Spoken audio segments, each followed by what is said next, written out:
Je vous remercie d'avoir le privilège d'être ici ce soir pour vous écouter. Je n'ai pas lu le Coran. Vous m'avez stimulé. Peut-être devrais-je lire le Coran. Mais j'aimerais savoir ce que vous croyez concernant l'ascension de Jésus.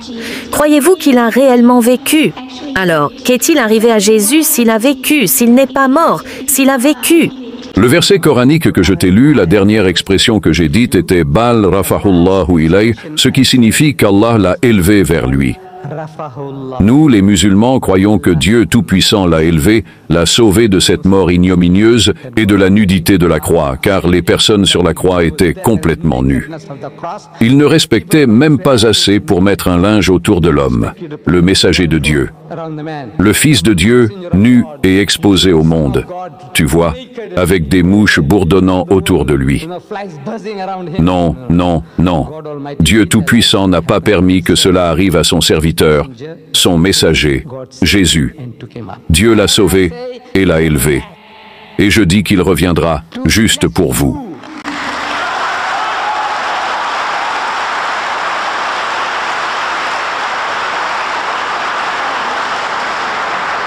Il reviendra pour faire quoi?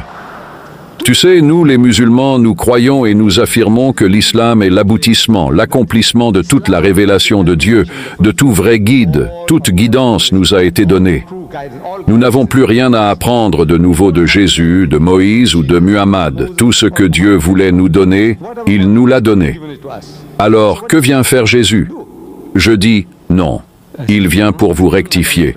Et il vous le dit dans l'évangile de Saint Matthieu, il dit « Beaucoup me diront ce jour-là, lors de son retour, et beaucoup me diront « Seigneur, Seigneur, n'avons-nous pas prophétisé en ton nom, et en ton nom chassé des démons, et en ton nom accompli de nombreux miracles ?»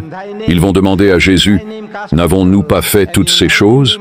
Nous avons construit des hôpitaux, tu vois, des orphelinats, et nous avons pris soin des aborigènes, et nous avons pris soin des Maoris, et nous avons pris soin des Indiens. Ah oui, oui, vous avez fait toutes ces choses. Nous avons éduqué tous ces imbéciles, tu vois. Nous les avons civilisés, nous les avons cultivés. Oui, oui, vous avez fait toutes ces choses.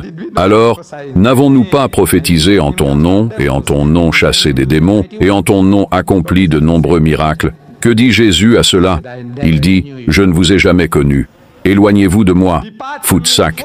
Partez, vous les déchets, partez. » Il dit, « Éloignez-vous de moi, vous qui commettez l'iniquité. Vous êtes des malfaiteurs, vous êtes des fauteurs de troubles. » C'est incroyable. Vous qui travaillez au nom du Christ, qui prenez soin des lépreux, qui prenez soin des orphelins, Mère Teresa, le travail merveilleux qu'elle fait, par Dieu, je vous le dis. Tu vois, je baisse la tête par respect pour elle. Toutes les merveilleuses choses que vous faites. La façon dont vous prenez soin des animaux. Tu vois, la conservation des animaux pour préserver la vie.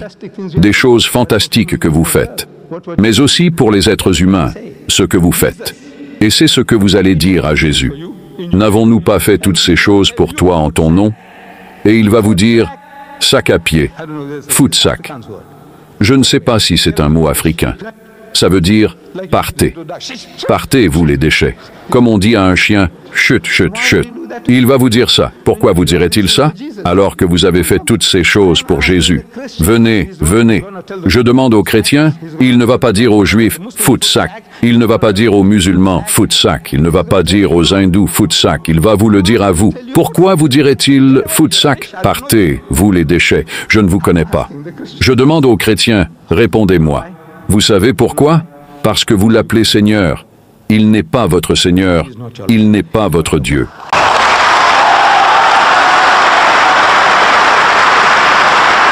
C'est la raison, c'est la raison. Vous en avez fait un Dieu. C'est la raison. Vous avez fait tout ça. Vous, les déchets. Je ne vous connais pas. Partez. Vous n'êtes pas à moi. Vous ne m'appartenez pas.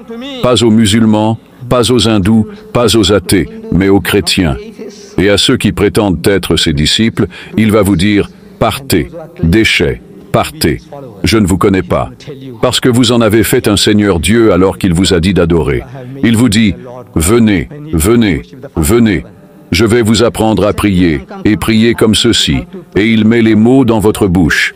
Comme un petit bébé, comme un petit enfant, priez comme ceci. « Ô notre Père, que ta volonté soit faite sur la terre comme au ciel. » Où a-t-il dit le Père de Jésus-Christ au ciel?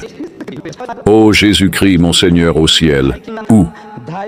Il a dit, voici comment vous devez prier, mais vous avez oublié cela.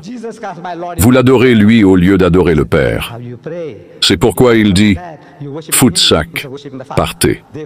Je ne vous connais même pas.